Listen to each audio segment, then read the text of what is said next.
మనతో పాటు మాట్లాడడానికి ఏదైతే విహెచ్ హనుమంతరావు గారు ఉన్నారో వారితో మాట్లాడించే ప్రయత్నం చేద్దాం. చెప్పండి, ఎలా అనిపిస్తుంది ఆయనతో మీకున్నటువంటి అనుబంధం? ఎలా శ్రీ చనిపోవడం చాలా బాధాకరం.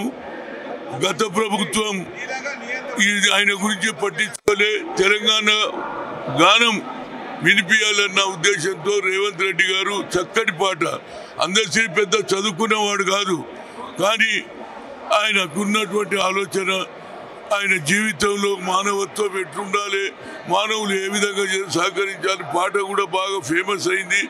అందుగురించి అందశ్రీతో పాట రాయించాడు. జై జై తెలంగాణ, జై జై తెలంగాణ పాట ఉన్నంత కాలం అందశ్రీ గుర్తింపు ఉంటాడు.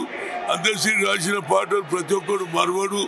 త్యాగం చేసిన గత ప్రభుత్వం ఈ తెలంగాణ గురించి పాట రాయించాలనే ఆలోచన లేదు, కానీ రేవంత్ రావడంతో మా ముఖ్యమంత్రి గారు చక్కటి పాట ఎక్కడ చూసినా ఏదైతే జనగణమన ఎట్లా ఉంటుందో అదేవిధంగా మన తెలంగాణ ఏది సాక్రిఫైస్ చేసింది కాబట్టి ఆ పాట కూడా మొదలు పెట్టడం జరుగుతుంది.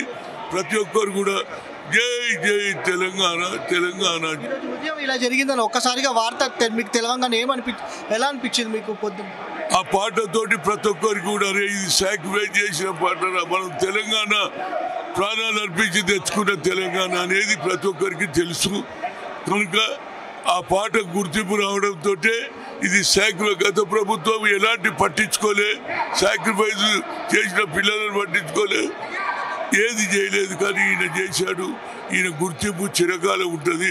నా ప్రగాఢ సంతాపం వాళ్ళ కుటుంబకులకు ఆయుధారోగ్యాలు ఇవ్వాలని కోరుతుంది. ప్రతి ఒక్కరు కూడా వారి బాధను వ్యక్తం చేస్తూ ఉన్నారు. పెద్ద ఎత్తున కూడా వారి బాధను వ్యక్తం చేసినటువంటి సందర్భం కూడా మనకు కనిపిస్తూ ఉంది. పెద్ద ఎత్తున ప్రముఖులు కూడా ఇక్కడ రావడం జరిగింది.